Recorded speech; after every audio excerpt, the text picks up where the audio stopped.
Good morning, good afternoon, everyone. Or good afternoon. Good afternoon.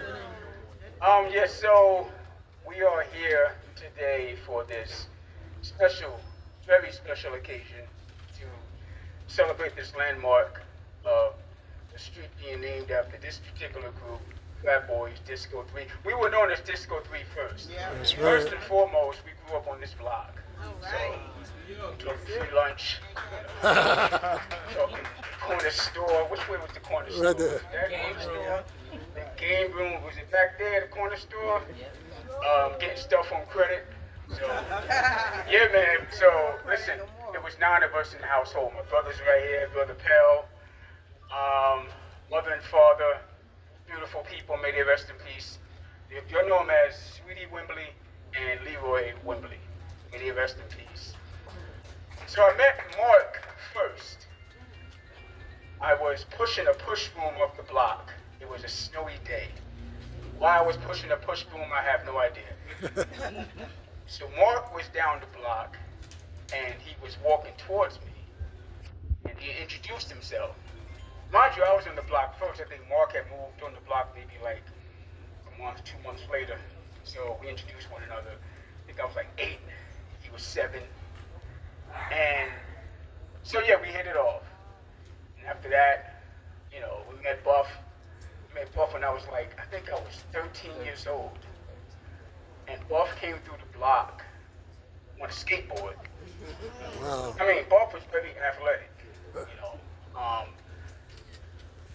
coolest guy you ever know. But here's what happened, right? So there was lots all over the block, right? They had lots. The lots are gone now. They replaced them now. This center was here, though. Damn, this is crazy. Yeah. That was the daycare center I went to. Damn, this is crazy. So, where's my house? Next block. 6 So anyway, so Buff is doing the beatbox. He's not doing the beatbox yet. I started rapping first. I was doing raps here and there. So I started rapping Treacherously by, Feel the Heartbeat by Treacherously. So I went into this whole spiel about those who adapt to end the hand clap. I can make my rap, had a finger snap. Put the slip on the lip, I can move your hip. On the ego trip, ain't piano flip. So I started beatboxing. So me and a childhood friend of mine, I don't know if he's here today, named Jimmy. Is he here? Probably couldn't make it. Probably, he's old like me. But anyway, we started checking Buck's pockets because he started beatboxing. Like, yo, what's in your pockets? I ain't nothing in my pocket. Yo, open your mouth. You got a gadget in your mouth? So he's like, nah, that's my mouth. That's my beatbox. I know how to beatbox. So we started looking at him like he was strange, like weird. Like, we're kids, so we're like, this guy's kind of strange here. So one thing led to another. He started cutting school. Miss Robinson. Cutting school just to make our skills a little better, because Buff had DJ equipment in his house. So we cut last period school. I had science. Buff had physical ed, gym class. So I'm like, I'm not going to need science in my life, so why do I need it? So I started cutting class. I only need reading, writing, and arithmetic, so I'll do that. Anyway, so Mark went to a different school. Mark went to Canarsie. Me and Buff went to Thomas Jefferson. Yes. But before that, we went to George Gershwin Junior High School. How many people in here went to George Gershwin High School? Yeah. The principal name was Mr. Strong. I remember one day we had a snowstorm. We had a snowball fight after school. And Mark threw a snowball. And Mr. Strong turned around just in time to see him throw it. Oh. And I see you, Morales.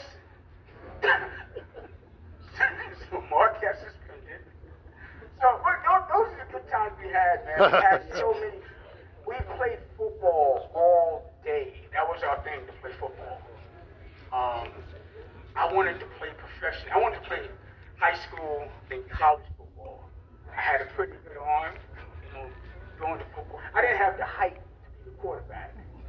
So they wanted me to play running back. I didn't have the speed. Defensive back, I didn't have the speed. I wanted to be running back. So my career in football started and ended that day. And I wanted to box too. I wanted to box. I did some boxing here and there. I came home one day with a bloody nose. I was looking at a block crowd with this bloody nose, blood on my shirt. My mother went totally crazy. You're not really fighting for no damn living. You're not boxing no more. So I was in the boxing career. So rapping was the thing. Rapping was around us.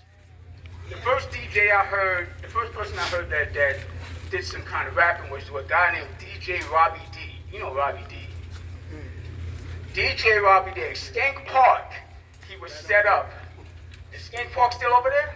Yeah. I mean, they tear it down. So built the new Schenck Park? Okay. And he would bring up the equipment, and the cops from the 75th precinct would let us have our fun up there. You know, because he would hook it up to the lights and all that stuff. He'd steal the power. And so yeah, it's the first time I heard somebody DJ was DJ Robbie D. So anyway, so we got into this contest. My sister, Deborah, my older sister Deborah said, you guys are always doing this rapping stuff. Why don't you join this contest they had? It's called the 10 Pineapple Rap and Dance Contest. So we weren't dancers, so we entered the rap portion of the contest. So we went up there with a group named the Bad Boys. Anybody know T-Funk and the Bad Boys? Yeah, so we went up there with them.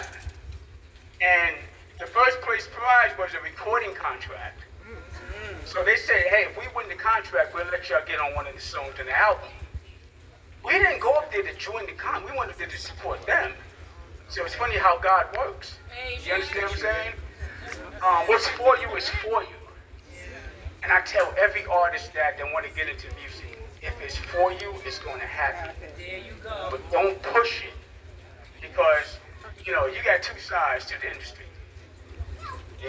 Satan is working around the industry. And he'll invite you to that industry all you want. Yeah, come on in. So we went in there because God had that plan for us. But only for a short stay. You understand what I'm saying? So anyway, we get up to the disco fever. I had to sneak up there because my mother was very strict of me leaving the block. I had a very strict mother. I had a very strict father. Trust me, my father was strict. His forearms was like Popeye. Dude did not play around. Buff's father did not play around. So, Buff no doggone well. His father didn't play around either. So, and Mark's mother didn't play around. So we had some really strict parents. So we had to sneak up to the disco fever. So we won the semifinals. We weren't supposed to join. Or we weren't supposed to enter. So somebody just said, hey, you guys are on next. What's your name? Oh, we're the Disco 3. Okay. Disco 3, there's a Disco 4. By the way, there's a group called the Disco 4. So I told Buff, when we made up the name Disco 3, I said, yo, this is Disco 4. He said, yeah, but it's 3 of us and 4 of them. This is how naive we were to a lot of things. So we won the contest, but we're off the block. Everybody on the block knew us. They knew Buff, they knew Cool, Damon, they knew Mark. So we left the block, they're like, where's Buffy, where's Damon, where's Mark? So by the time I got back on the block, it's like 9 o'clock at night, 9:30. So the kids that we grew up with, they on the block said, oh, your mother gonna whip you, you was off the block all day. So I'm scared to go in the house. My mother, she was no joke with that switch. So she's like, where your little ass been at? So my sister saved me. She said he was at a rap contest. My mother goes, what the hell is a rap? She didn't know what rap was. So I said, rap, you never heard of rap? You never heard of Curtis Blow? At this time, Curtis Blow was out. I said, you never heard of this song, The Message? It's like a jungle sometimes that makes people... I never heard of that damn stuff. So it saved. What else saved me was the announcer on WBLS. He said the winners of the Tin Pan Apple Rap and Dance Contest are the Disco 3 from East New York, Brooklyn. And I said, that's us! And she said, what is this rap shit? She didn't know what it was. My father called it boogity boogity beat. So when he heard me recite the rhymes, he would say, cut that damn boogity boogity stuff out. But I don't know to this day what boogity boogity is. But, so we win the contest, and we go on to the finals, which was held at Radio City Music Hall. We win the finals. UTFO came in second. Doc Ice and King O'Kid, may he rest in peace. They came in second in the rap portion, and we came in first. We wanted the DJ equipment, which was the runner-up. We really want, if you watch the movie Crush Group, we really wanted that DJ equipment. Because we thought, like, a record contract, we didn't need that. What can that do? So our manager, who wasn't our manager at the time, he was like, he told us, listen, a recording contract could possibly bring you all the turntables you want. You don't want that DJ equipment. You're going to give me buy 10 turntables. So we took the record contract, but it wasn't that easy. It wasn't that easy as it sounds. So, our first record, I don't think it got past this block. If it sold 2,000 copies, that's 2,000 copies too many. So we had to regroup. We got with Curtis Blow. Curtis Blow was in the studio. We came to the studio. Curtis Blow decked out in white Jerry curls. First rap superstar, first solo rap superstar. So me and Mark was like, oh, that's Curtis Blow. Got the Jerry curls dripping, got the Blow nameplate, got the white boots with the white leather suit. I'm like, damn, this is really a rapper. This is how rappers supposed to dress. This rapper didn't dress as niggas, you know what I'm saying? So, we're not gonna dress like that, right? So he put on a track, and the track was Fatboys. And so we're looking around like, who are you talking about? Who's that over there? We know that verse right. So the hook of the song was Fat Boys, you know they're down by law. So one thing about Curtis Blow, what he did was give us the education of the music industry and to always write our own rhymes because it's publishing. And it keeps money coming into your pocket for the rest of your life. So that's one thing he said, always write your own material. So me and Mark went to the booth, wrote some rhymes up. Now my name is Cool Rock, last part of this game, be the Captain Rocker of the Disco 3. See, I got pizzazz, style and grace, just one slight problem. I'm a little overweight, but my walk gets funky, my clothes hip hop.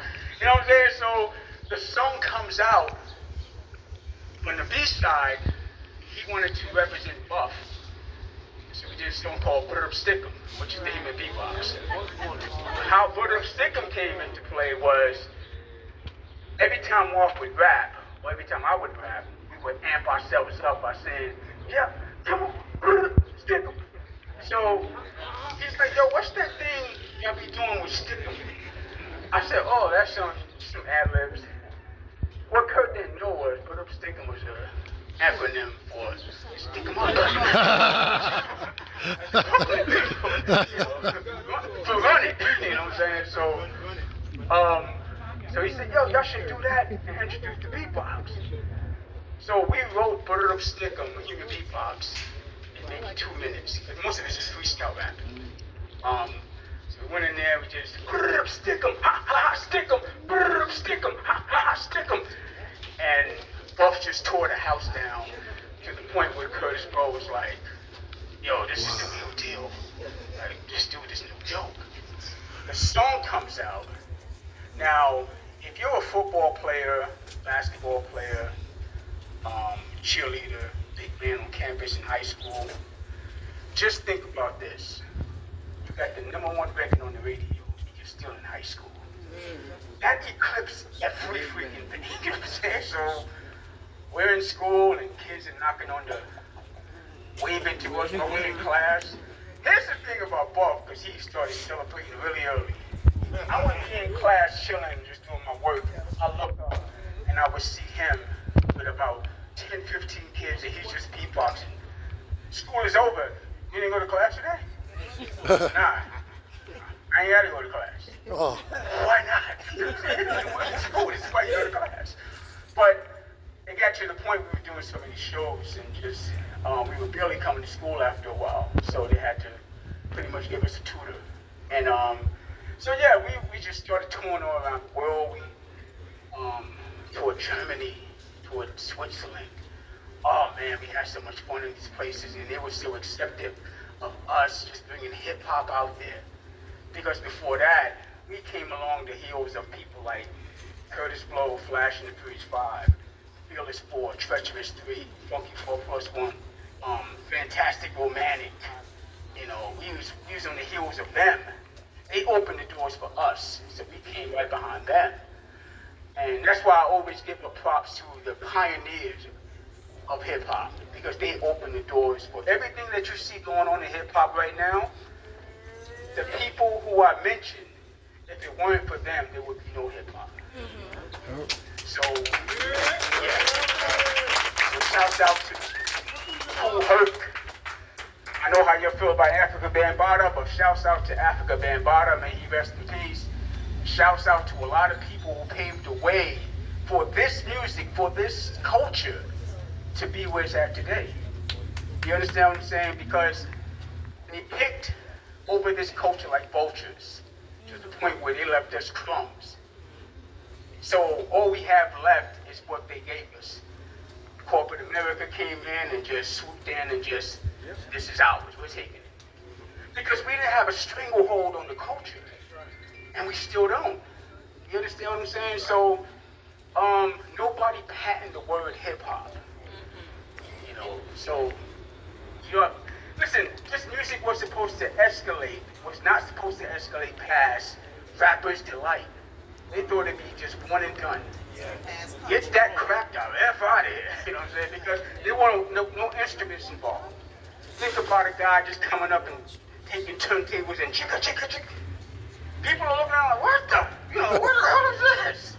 And Buff doing beatbox with Dougie Fresh and Biz Markie, and they're beatboxing. They don't know about this kind of stuff. And you got breakdancers spinning on their heads and breaking their backs and all that kind of stuff. I don't know if they broke their backs or not. But it's a thing where we were part of the culture.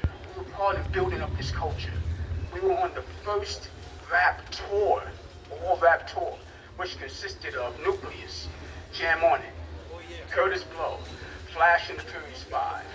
No, Curtis Blow, Run DMC, Houdini. Houdini is composed. Shout out to Houdini. And yeah, we were part of putting this culture strictly on the map. That's why it's so important that this street sign is up. Because Buff and Mark is no longer here. Right. And they were a huge part of this culture. Huge part of this culture. And as long as I'm here, we don't know when we're going to leave this earth. Nobody knows. So as long as I'm here, I'm going to represent them in their need. Beautiful. Beautiful. Well, the fact that a lot of people overlook this particular trio because maybe we did things so quickly. First rappers, just starring their own movie. Nice. And we got Disorderlies. That's right. We had a 3-picture deal.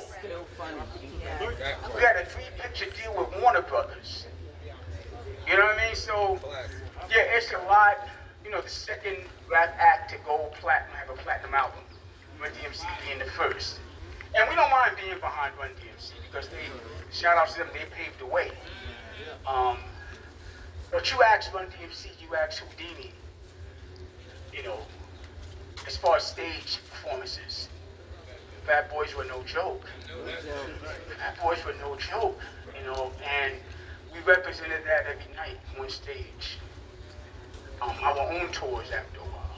So, to the point where Michael Jackson approached us on stage at the 1988 Grammys and gave us all the props in the world.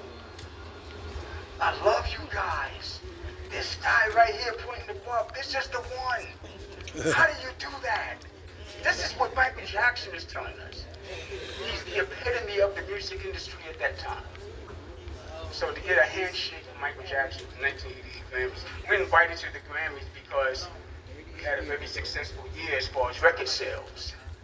And they invited us over there. Mind you, there was no rappers going to the Grammys at this time. So Run DMC and Fatboys were the first rappers to appear at the Grammys. There's a lot that people don't understand about this music that they take advantage of. A lot of young cats come into this music thinking, yo, forget them old cats. Nah, it's them old cats. It's the reason why you're here. This is the reason why you're here. You didn't make this up yourself. There's always a beginning to everything.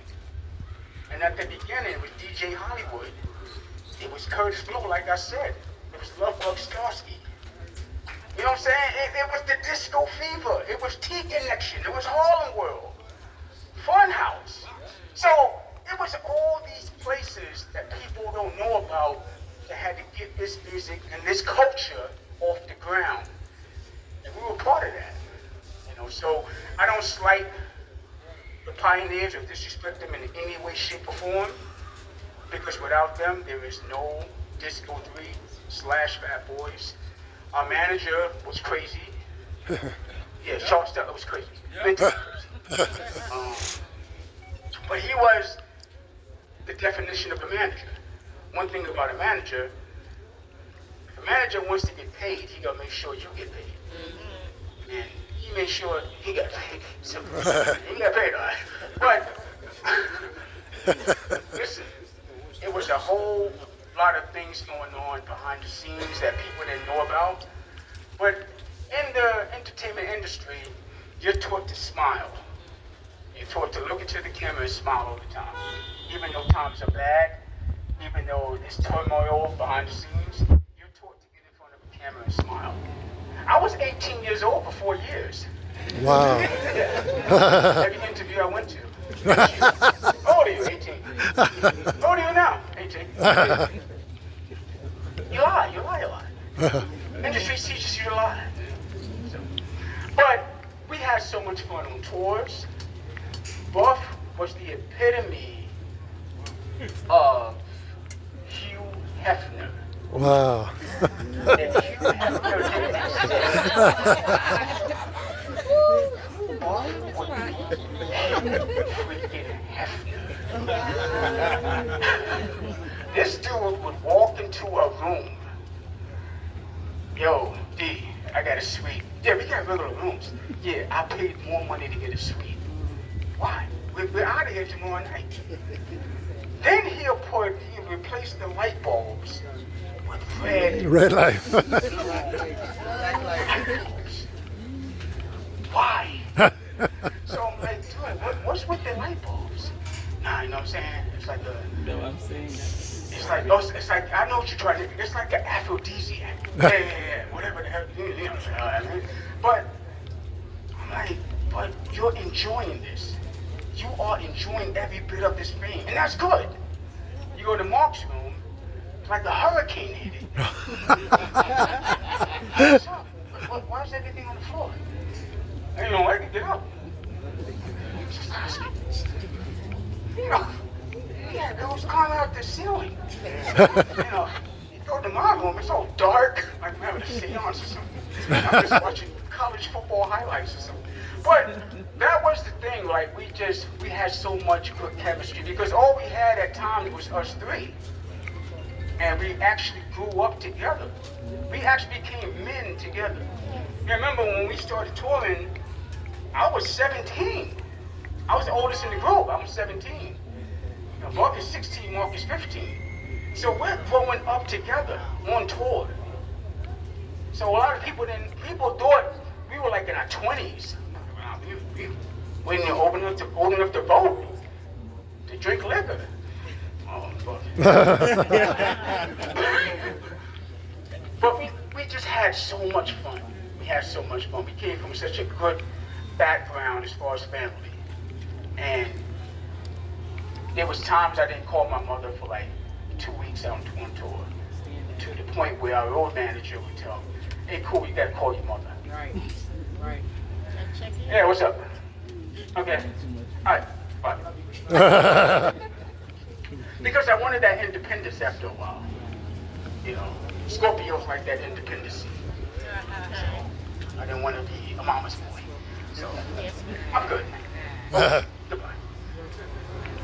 But it was just so much fun for us. We had so much fun. And I don't want to think about any of the times. Anytime I don't think about their passing, I just still see them as those fresh-faced kids. You know, I just still see Mark's face just glowing. Yo, it's with a comic book.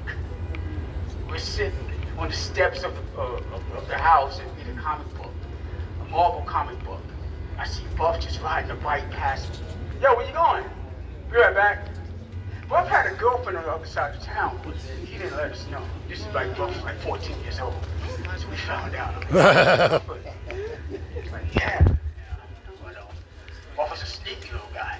But, like I said, we had a lot of fun, man, and the industry could take you apart.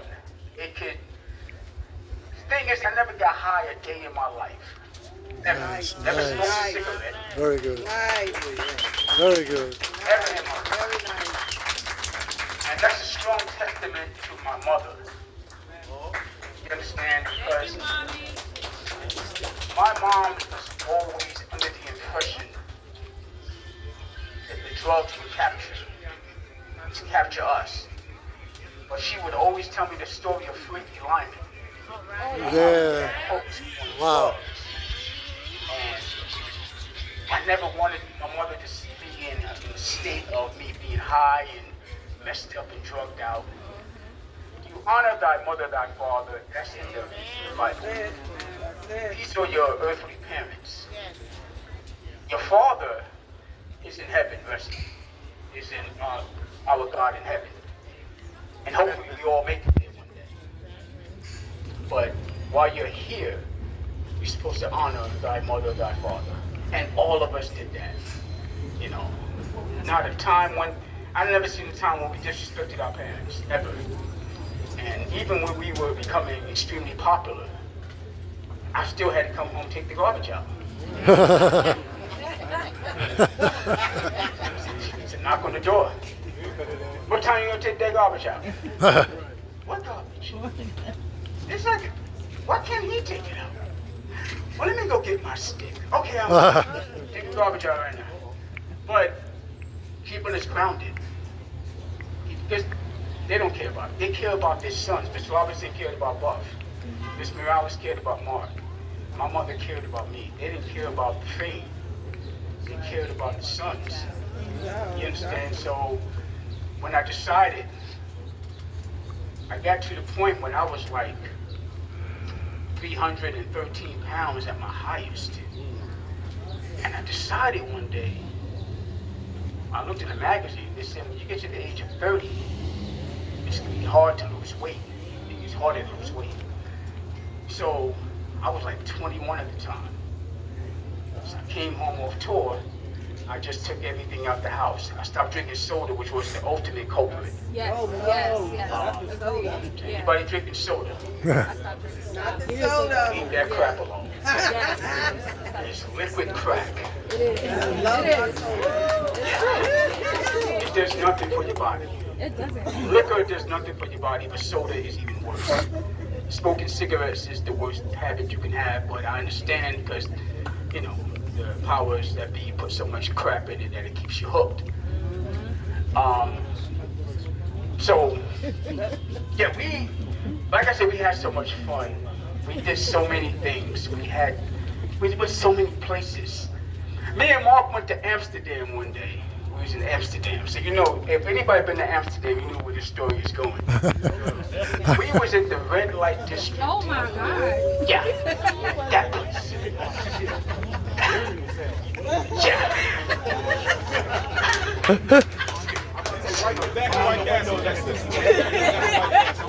Yeah, but times that.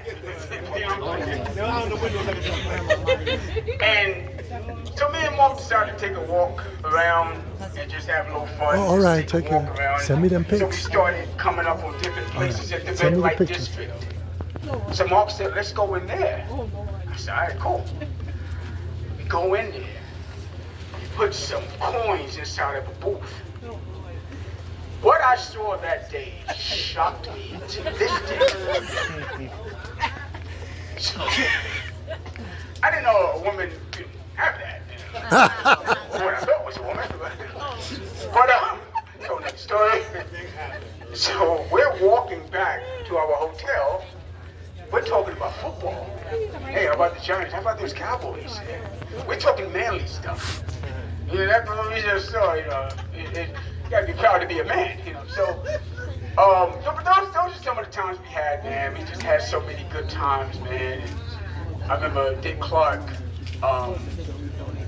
we was doing the MTV Awards, and Chubby Checker, we did a song called The Twist with Chubby Checker. Yeah, very good. He was supposed to perform with us at the MTV Awards, and we was at rehearsals, and Dick Clark called our names, and he said, Cool Rock. Mind you, I took the ski off my name like a year and a half prior. And I said, how'd you know my name was Cool Rock and not Cool Rock Ski? He said, I keep up with everything. I'm Dick Clark. Why? Don Cornelius. A lot of people have a lot of reservations about Don Cornelius, how they were treated on Soul Train. Don was mad cool with us, man. Mad cool. And we started going off track and doing the Stick-Up song. That was Don. Don didn't get mad at us. But just being in California the first time and getting, I think it was Ice-T that gave us like our tour guide. And he was showing us around and, you know, just being in California the first time. But then after a while going back and forth to California, like a lot of gang members started coming into our room for some odd reason. Rolling 60s. Wow. What are you doing here? You should be able to drive by. No, but they was cool with us. They was mad cool with us, man. And Mike Concepcion, he was mad cool with us. But these are the people, he was no threat to anybody. We're from Brooklyn. And a lot of the times they would ask us to speak. Yo, how do y'all say what's up? Yo, what up? Man, how y'all say it like that, man? What up? With the slang that we were using, just captivated a lot of people outside of New York because the way we were talking. Yo, that's dope, that's fresh. But, yeah, we just, like I said, man, this is a beautiful honor for, well, the original human beatbox. A lot of people say that Dougie Fresh was the first one. I don't know. I grew up with Buff. I didn't grow up in Harlem where Dougie Fresh is from. You know, and I didn't know anything about Dougie Fresh. I knew about Buff. So I always recognized Buff as being the original human beatbox. Prince Marky D, the Puerto Rican Prince of Rap, he named himself that. Yeah. So, listen, like I said, this block brings back so many. That's why I'm going off the cusp a lot, because this block just brings back so many good memories, man. It's just a beautiful place to grow up at, you know. And we used to chase the rats around. We had a rat infestation around here. Rats by the size of cats. What the? We would chase them. Fox at them. There'd be so many cats on the block. Like alley cats, street cats. I remember they having big heads. They were always dirty, you know, but they would chase away the rats. But anyway, rest in peace to Prince Marky D. Rest in peace to Buffalo, the original English box. Rest in peace to Kurt, Big Kurt, our road manager. Rest in peace to my mother and father. This is a beautiful day. This is a day to celebrate the individuals who are no longer here, like I said. I mean, this sign that goes up on this particular street, be a reminder that anybody coming out of East New York can make it. Yep. You know what I'm saying? And we're living proof that can happen. Put your mind to anything. You put your mind to it and you ask God. You ask God first, and then you put in the work. Faith without works is dead. You gotta put that work in. God's gonna give you that path, but you gotta put the work in. And if it's for you, it will happen. There you go. Amen. So I say salute to everybody here today. Thanks for coming out. DJ Bad in the building. DJ Watkins. DJ Watkins is here. Yeah. Watkins was a big inspiration for us as well. Yeah. That's right. That's my buddy. DJ Watkins was a huge inspiration for us in East New York. Him and his rapper, Tony T. Tony T. So yeah, we got a lot of inspiration from him. We got a lot of inspiration from another brother named Prince Eazy-E. T-Funk from the Bad Boys. Jimmy Spicer, Superman. Rest in peace. Rest in peace. Yeah, rest in peace, Jimmy Spicer. Spicer. There's a lot of good came out of East New York, man. A lot of good. Coco That's the Chanel. Sonics. That's the Sonic Daddy Hill. Quan. There's a lot of good that came. There's a lot of talent in Brooklyn as a whole. But East New York is definitely a good neighborhood. Freya, what up? How you feeling? East New York. And yeah, man. So my man DMC is here. That's the king of rock. That's the king of rock. Listen, real quick. These guys on stage. No, let's change that. Listen. They don't get the credit they deserve. They don't get the credit they deserve. They top 10 hip-hop groups of all time. Nice. But people forget. But I'm not going to talk about what y'all did commercially. I want to talk about Stickum, and I want to talk about them tearing down arenas. Not clubs, not roller. We started there. Clubs, roller skating rinks. When the discos closed, hip-hop was like, I don't want them discos. We took them over. But let it be known, when you mention hip-hop groups, and do not put the Fatboys along with us and Houdini in the top 10, you don't know hip-hop. First of all, let's talk about what all the groups are doing now. Movies and all that. Y'all been doing it. Yep. I'm talking about performing. Look, we was the headliners, but Fatboys gave me, Running J, headaches. Because look, the light would go out, and then you would hear, and then from start to end, 45 minutes to 50 minutes to 60 minutes of pure hip-hop culture. You know what I'm saying? And I'm not talking about their representation, because every group had a theme. We were rock, they were, funny, LL was beautiful, and all that. Everybody had their theme.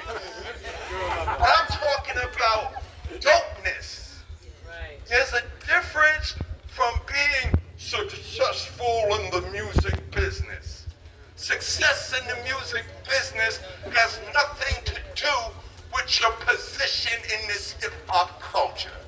That's a totally different conversation, because now you're talking about record business and charts and radio. That's a totally separate conversation. The Fatboys are a foundational pillar in the temple of this culture that we call hip-hop. And when Rock told me this was happening, I said I had to come. so I can let the world know there's nobody in this business that can't tell me what I'm saying is 150,000 million gazillion true. Give the fat boys their Yes, yes. I love it. I love it. Iconic. Influential legacy in this culture that we call hip hop. And I can only say it because I seen it for myself. I was there. We lived together. And let's not talk about this. Raising Hell was cool. Run DMC, BC's Houdini, and LL Cool J, and a couple of guests. But please, historians and people that, examine culture, let's not forget the Fresh Fest. It all started with the Fresh Fest. And I gotta give props to Ricky Walker. He's doing the Soul Circus now. Well, it was Ricky's vision that saw that what the Fatboys and Running DMC and Houdini was doing could be something. And then, if you don't believe me, one of the most successful people in hip-hop can back up what I say because he was just a dancer with Jerry curls. His name was Jermaine Dupri. He was there, and from being around Houdini and the Fatboys and Run DMC, look what we injected into his ass. So he can back up everything I'm saying. Run DMC and all of us, we didn't start hip hop, but we damn sure represent, not in the past, we represent eternally what it is. Nice. Because let's be truthful, a lot of people in the music business making rap records, they ain't hip hop. And I'll tell them to their face, you ain't even as hip hop as the Fatboys. So let's continue to make noise and be in places when they name it groups. Be courageous and stand up and say, hold up, wait. You can't forget the Fatboys, because if we don't speak about it, they damn sure won't. Right. Thank you. Yes. And one more thing, Uh-oh.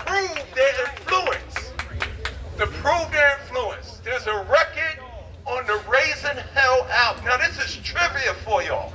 You can't forget this. Yes, there's a record on the Raising Hell album called Hit and Run, with me bragging about how dope we are. That record was inspired. That is Run doing the beatbox, trying to emulate Puffy. And it started as a joke because we would go back and forth with each other, and Cool Rock knows this. Most of the tour, when we wasn't on stage tearing down arenas, like when Joel Osteen does his Sunday morning service, we rocked that venue for 3 years straight. Well, Run, Mark, Buffy, Cool, me, all of us, if we wasn't on stage, we was walking through every city and town in this nation touring, crying, laughing, because we was having so much fun. I don't think anybody in the business had as much fun as we did. So let's salute the legends. Yes. Yes. The Fat Emma Effin' Boys. Yeah. All right, thank you guys. We're gonna move on with the program. We also have prayer.